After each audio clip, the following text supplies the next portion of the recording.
Welcome back to Sledgehammer Horror, guys. I am Ken Sledge, and let's talk horror. Now, today I am joined by the beautiful Lisa Davy of Lisa Loves. Lisa, how you doing today? I am doing fantastic. All the better for being called beautiful. That doesn't happen very often, so fantastic stuff. Oh, you're absolutely gorgeous, and I'm super honored to have you here. Now, I do want to take a little bit of a break because not only is this released today, January 10th, on my birthday. Thank you for joining me for my birthday, Lisa. Happy This birthday. is Happy birthday. Thank you.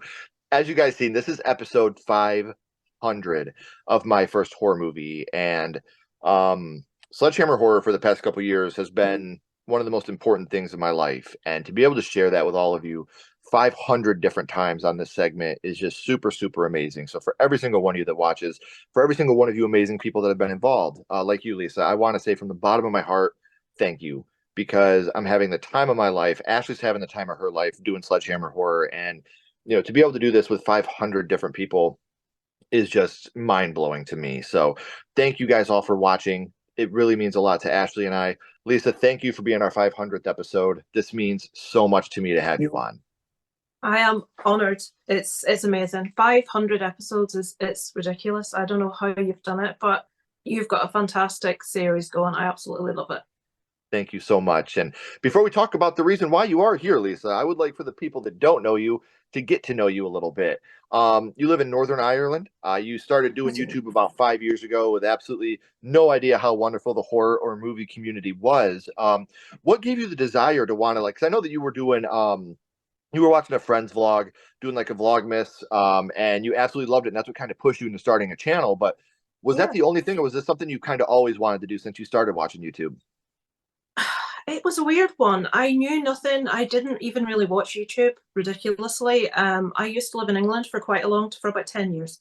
And when I moved back to Ireland, like to be near a family, I left behind a lot of friends, and watching vlogs was a way to sort of feel closer to them, was a way to connect to them. So when I watched it, I thought, oh, I'd love to do that. And then my friends back home can watch them. And that's how it started. But then I discovered horror YouTubers and people that liked all the same movies that I did, and people that didn't get irritated when I talked about movies as much as I like to, because people get a little bit irritated that I've like seen everything, or I like really disgusting films. Like, why do you watch that? So it was like completely eye-opening. I'm one of the few YouTubers that started YouTube before I knew that the horror community existed, which is ridiculous. No, it's awesome. Like, and I'm glad that you've been welcomed with open arms because I've always said I feel like the horror community is genuinely one of the best communities out there. We all want each other to succeed. We all pull for each other. We all root for each other. Now, obviously, every tree gives you a bad fruit every now and then. There's obviously some bad apples in the bunch, but overall, it's a tree I'd like to eat off of. So, Overall, yeah. and you did for a while. You were doing Three from the Grave, a threesome with Movie Massacre and my dude, Strange Monkey. Yeah. These days, you're just really focusing on the channel, especially when you're overseas. It's hard to get the times all together and stuff like that. And Yeah. now, you do a weekly watch video where you talk about everything that you watched that week. And I actually think that's really unique because rather than doing individual movie reviews, doing a 1 week watch thing where you've talked about everything you've watched that week, and you can kind of give an Mhm. overall ranking of all these different films. I think that's a brilliant idea. So, what gave you the idea to want to push that segment? I think because I didn't get the time to talk about each individual thing, to do a review about each individual thing. And if you watch a really terrible movie, sometimes you want to talk about it. And sometimes if you want to you watch a brilliant movie, you want to chat about it. And I wasn't getting time, so I thought, right, I'm gonna do a weekly watches. I'll talk briefly about each thing I've watched and what I thought of it. And I found other people do it sometimes too, and it gives me ideas of things to watch that I didn't know about, especially with horror, because there's some like really obscure stuff that Mm-hmm. is not mainstream that you don't hear about. Someone tells you about it, like maybe fan movies or something, and it opens your eyes to all sorts. So I thought, yeah, I'll get me a bit of that. I'll do some weekly watches instead of individual reviews. And especially when you're doing stuff like that, you're obviously taking a big swing and a miss with fan films, whether you're going to enjoy it or not. But if you find a fan film or an independent horror film that you really like, a lot of them rely on YouTubers as word of mouth. We are Exactly. their advertising. So that's why we love to do independent movies too, because sometimes it can really help to help out an Indiegogo or to try to do something like that. It can be really beneficial to help out these indie filmmakers. So Yeah. good for you for doing that as well. Because like I said, a lot of times we are their best advertisement. Yeah, I wish there was more advertising for them. Again, before I did YouTube, I didn't even know these movies existed. And this, I love stuff like this. I love sort of like the budget doesn't matter to me at all. It's all about the heart, the soul, the story. If you feel the people that do it care about what they're doing, that's what's important to me. And some fan movies are better than some of the stuff that's showing in cinemas. So yeah. Well, because and exactly what you said is something I've always said. It comes down to the heart and their love of the franchise. So a lot Mm-hmm. of these people that are making these fan films, you're going to love those more because they're made by fans. They're not made by suits in an office that want to make a bunch of money. They're made by fans that want to put out an amazing product and pay love and tribute to these franchises that they love so much. So I They know what we want. 100% agree with you. Um, like you look at Yeah, the Never Hike Alone franchises on my YouTube, favorite. and then you get like Roseblood, which is another great Friday the 13th fan film. Dylan's Yeah, New yeah. Nightmare, which was an amazing tale Yes, on that was Nightmare on Elm Street. ridiculously good, wasn't it? Oh, I loved that one. That was Yeah, fantastic. amazing, amazing film. So, Yeah. if you guys want to become part of Lisa Loves' family, all you gotta do is click these links down in the description. I have her social media, I have her YouTube link. So make sure you're subscribing to the YouTube because I have not seen anybody else that does a watches video of once a week. This is a new, and again, I don't have my finger on the pulse of everything, but I think that's a brilliant fucking idea. So if other people do this, I'm sorry, I'm not trying to disrespect you. This is the first time that I've heard of it, and I think it's a fantastic idea. So make sure you're checking that out so you can get, sometimes 5, 6, maybe 20 reviews all wrapped up into one video. And Lisa puts a lot of love and heart and soul into even everything she does. She's a big horror fan. So us here in the States, make sure you're checking her out so we can show her the love that she feels over here. So in order for you to do a YouTube channel based on horror, in order for you to become such a big horror fan that you are, Lisa, horror had to start for you somewhere. So now I would like to go back to the past and talk about what got you started in the horror genre, your first horror movie. And Lisa, your first horror movie was? It was Silver Bullet. I'm showing my age now. We're going back to 85. Um, to tell you how I started in horror, my dad was a big Stephen King fan. And as a child, we're going back to the days of VHS. Again, I'm aging myself. We used to go to the video store every Saturday afternoon.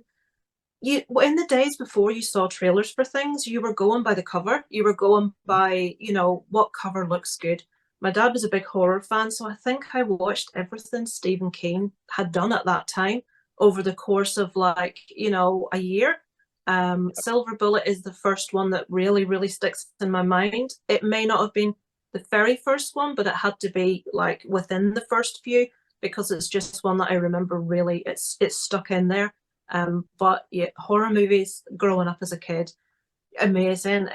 I'm still I have to thank my dad because my dad was a big Stephen King fan. But looking back, I was brought up quite strict Catholic, and Sure. actually the fact I was even allowed to watch these things still just I don't understand it to this day, but I'm very, very grateful for it. So yeah, Silver Bullet and Stephen King was my sort of entry to horror.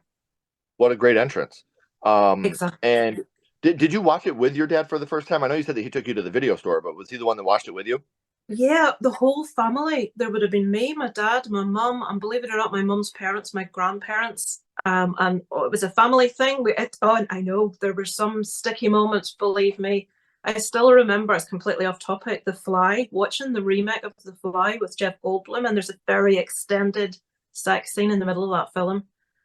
And I'm sitting in the room with my parents and my grandparents, and my mum was mortified and she actually made my dad go up to the VCR and press the fast forward button so that it was over quickly. So there were moments like that that's like, oh God, that make me cringe. But yeah, it was a family thing. We watched everything, all five of us together, all the gory, gnarly horror you can think of.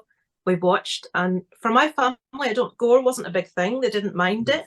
It was nudity that they didn't want to Sure. see, but the gore thing didn't bother them at all. But yeah, I'm very grateful and glad of it. Right. And obviously I have kids. I know how uncomfortable it is to watch a movie and have a sex scene in it. You're like, like, ooh, let's get Yeah, past this. So it's a natural thing. I'm not going to put, obviously my kids are going to learn about it someday, but I don't want to watch it with my kids. Like, again, it's a exactly. I natural feel thing. I'm not trying to shield them from it, but I don't got to watch it with you at the same time. So, um, Silver Bullet is an underrated werewolf movie, in my opinion. Love Corey Haim. I think this is a very fun movie.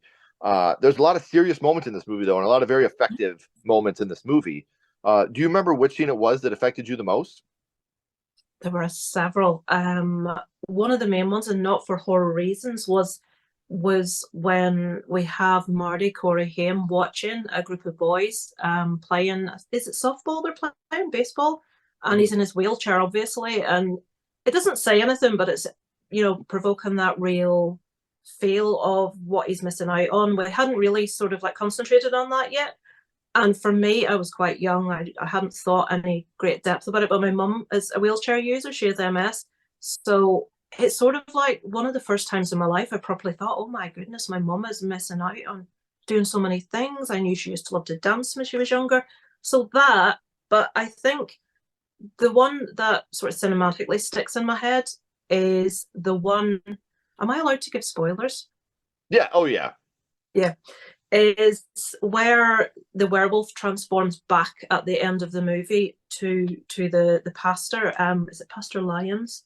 Mhm. And it's just I even like the effect to this day. I rewatched it recently. I hadn't watched it in many years, and even though we're not talking American Werewolf in London standards by any means, never to be surpassed, but it was Never. decent. It was good. And I just love it. It was quite an eerie scene of the werewolf sort of like everything going back and the hair disappears and the claws come back in.